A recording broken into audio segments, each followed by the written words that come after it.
दोस्तों, आज की कहानी है बेटा पत्नी के आंसू तुम्हें देखते हैं, माँ के आंसू क्यों नहीं दिखते हैं। दोस्तों, कहानी शुरू करने से पहले अगर हमारे चैनल को सब्सक्राइब नहीं किया हो तो कर लीजिए ताकि आपके पास पहुँचे हर नया वीडियो।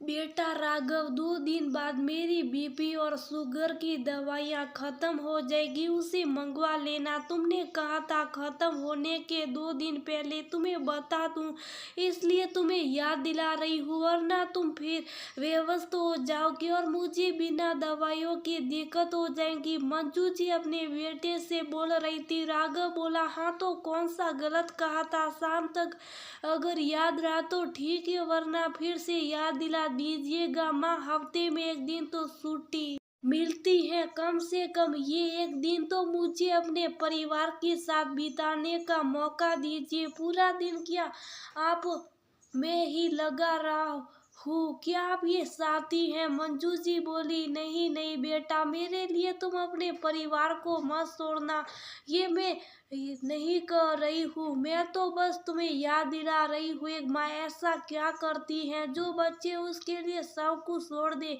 इतना कहकर मंजू जी के आंखों में आंसू आ गए। राघव बोला, अब आप मुझे इमोशनली ब्लैकमेल मत कीजिए, ये आपके और आपके बहू के आंसू तो बात बात पर निकल आते। पिछले 15 दिन से मैं कविता पत्नी को शाम में बाहर ले जाने की कोशिश कर रहा। एक तो दफ्तर से छुट्टी नहीं मिलती, ऊपर से शाम में जब भी आता हूं तो आप दोनों की कुछ ना कुछ कहानी चलती रहती है। तंग आ गया ऐसी जिंदगी से, मुझे अपनी जिंदगी जीने दीजिए। तभी राघव की पत्नी कविता बाहर आई और राघव को बोली, क्या हुआ, आपका मूड क्यों खराब हो गया? राघव बोले, कुछ नहीं, माँ की दवाइयाँ खत्म हो गई, उसे भी लाना। इतना कहकर राघव बाहर चला गया। कविता बोली, मम्मी जी, इतने दिनों से आप दवाइयाँ खा रही, कुछ होता जाता तो है नहीं, क्यों फालतू में अपने बेटे के पैसे को बर्बाद कर रही हैं? आप ये क्यों नहीं समझती कि अब वापस से आप पहले जैसी नहीं हो सकती हैं? मंजू जी बोली, बहू ये कैसी बात कर रही हूँ, मैं पहले जैसा होने के लिए दवाई नहीं खा रही हूँ, बस हालत और खराब ना हो जाए इसलिए दवाई खाती हूँ। जैसी राघव आया, कविता रोने जैसी सूरत बना ली और राघव से बोली, देखा आपने, मेरी कोई भी बात इनको कितनी बुरी लगती है। दिन भर इनकी वजह से मैं घर में रहती हूँ, कहीं जा नहीं पाती हूँ। उसका सिला मुझे ये ऐसे देती है और अपने झूठे आंसू को पोंछने लगी। बहू की बातें सुनकर मंजू जी को बहुत बुरा लगा, उनकी आंखों से झरझर आंसू बहने लगे। बेटा बोला, देखो रुला दिया आपने इसे, कितनी मुश्किल से हमने बाहर निकलने का प्रोग्राम बनाया था, आपसे हमारी इतनी सी भी खुशी देखी नहीं जाती है। मंजू जी बोली, पत्नी के आंसू तुम्हें देखते माँ के आंसू क्यों नहीं दिखते हैं? क्या मुझसे ज्यादा इसने तुम्हें प्यार दिया या मुझसे ज्यादा इसने तुम्हारे साथ वक्त बिताया? ऐसा क्या होता कि पत्नी के आती माँ का स्थान बदल जाता? हर बार बच्चों की वजह से माँ की आंखें ही क्यों नम होती हैं?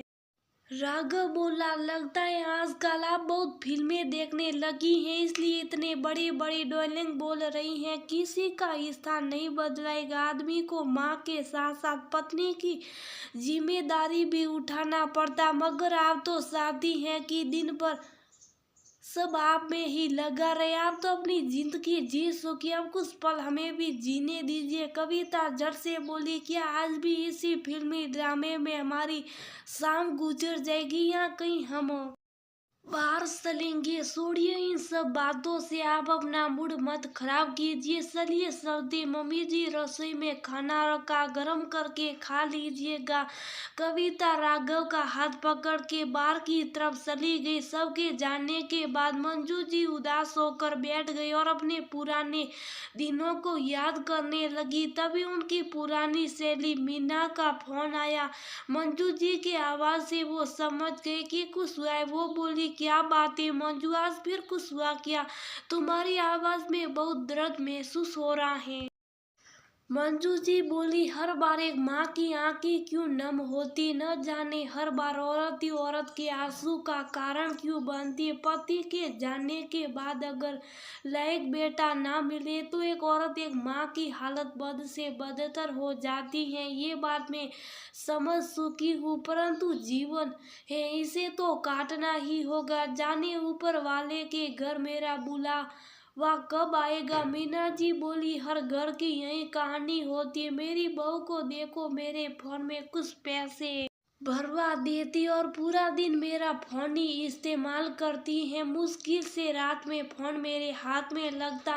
अब बताओ, रात में मैं सोऊंगी या फोन चलाऊंगी। पूरा दिन मेरा पोता फोन में खेलता रहता और जब पैसे खत्म हो जाते तो बेटे के सामने सुनाती है कि उस उम्र में इतने फोन का खर्चा कितना आता है कि फिर बेटा भी मुझे आके दिखाता। मंजू जी बोली, हमने बच्चों के लिए क्या क्या किया और यही बच्चे कितनी जल्दी भूल गए।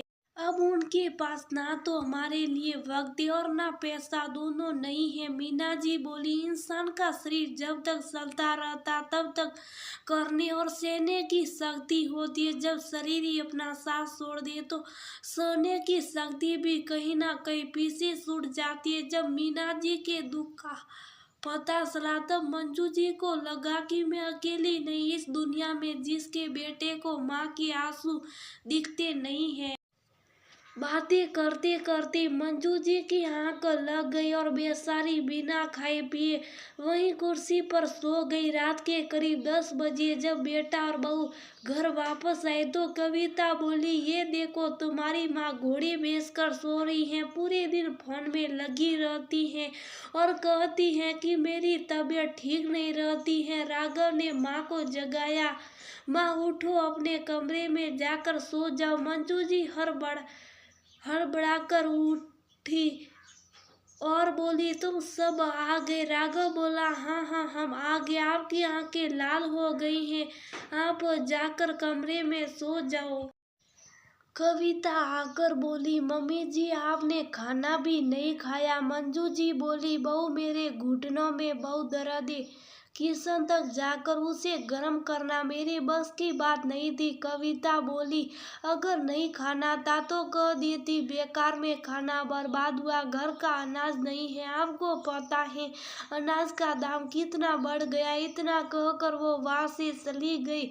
मंजू जी बेटे से बोली, बेटा मेरी सड़ी ला दे या मुझे मेरे कमरे तक पहुंचा दो। राघव ने मंजू जी को सड़ी लाकर दी और बोला, माँ मैं बहुत थक गया, आप खुद चली जाइए, और वहां से चला गया। मंजू जी सोची, जिस बेटे को बिना खिलाए मैं सोती नहीं थी, आज उसने अपनी भूखी माँ से एक बार नहीं बोला कि माँ खाना खा लो। क्या ईश्वर ने बस माँ के हिस्से में ही दर्द दिया है? क्या माँ के आंसू बच्चों को दिखते नहीं है? हर बार माँ की ही आंखें बच्चों की वजह से क्यों नम होती हैं? यही सोचते हुए मंजू जी धीरे धीरे अपने कमरे में चली गई। न जाने उस रात दर्द कितना बढ़ गया कि ऊपर वाले ने भी मंजू जी की गुहार सुन ली और उन्हें भूखे पेट अपने साथ ले गया। सुबह जब बहुत देर तक राघव ने माँ की आवाज नहीं सुनी तब वो उनके कमरे में गया और बोला, माँ आज क्या पूरा दिन सोती रहोगी, अब उठ भी जाओ। माँ के कानों तक उसी आवाज पहुंच नहीं रही थी। राघव ने उनका हाथ जैसे पकड़ा, उसे महसूस हुआ कि मंजू जी का हाथ बिल्कुल ठंडा था। उनकी आंखों के पास उनके आंसू सूखे हुए थे। राघव ने आवाज लगाई, परंतु माँ तो जा चुकी थी। राघव ने कविता को आवाज लगाई और वो रोने लगा। बहू आई पर उसे इतना दर्द कैसे होगा, क्योंकि वह उसकी माँ नहीं थी। जिसकी माँ थी उसने पहले अपनी माँ के आंसू देखे नहीं, अब माँ के जाने के बाद आंसू बहाकर भी आखिर क्या हासिल हो पाएगा।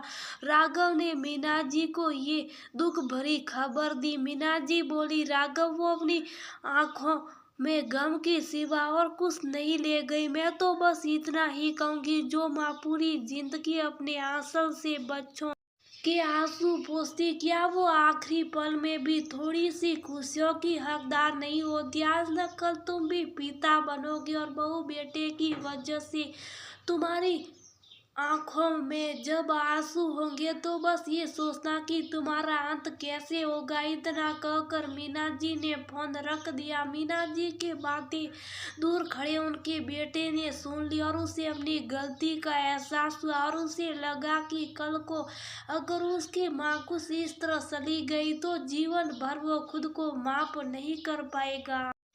अब जब कभी उसकी पत्नी उसे मीना जी की बातें सुनाती तो बस इतना ही कहता, मेरी माँ को मैं तुमसे ज्यादा जानता हूँ, तो आइंदा इनकी शिकायत मेरे पास मत लेकर आना। मीना जी को संतोष हुआ कि चलो जाने से पहले बेटे को अपनी गलती का एहसास तो हुआ। मेरे लिए आखिरी समय में इतना ही काफी है। दोस्तों, इतना भी कठोर हम कैसे हो सकते कि अपने माता पिता के आंसू हमें नहीं दिखते हैं। आज न कल हमें भी उसी वक्त से गुजरना होगा। कम से कम यही सोचकर हम अपना आज सुधार सकते हैं। क्यों हर बार की माँ की आंखें नम होती है। जब तुम्हारी आंखें नम होती थी तो वही आंचल उसे पोंछती थी और हम आखिरी वक्त में उन्हीं आंखों में गम के आंसू देते हैं।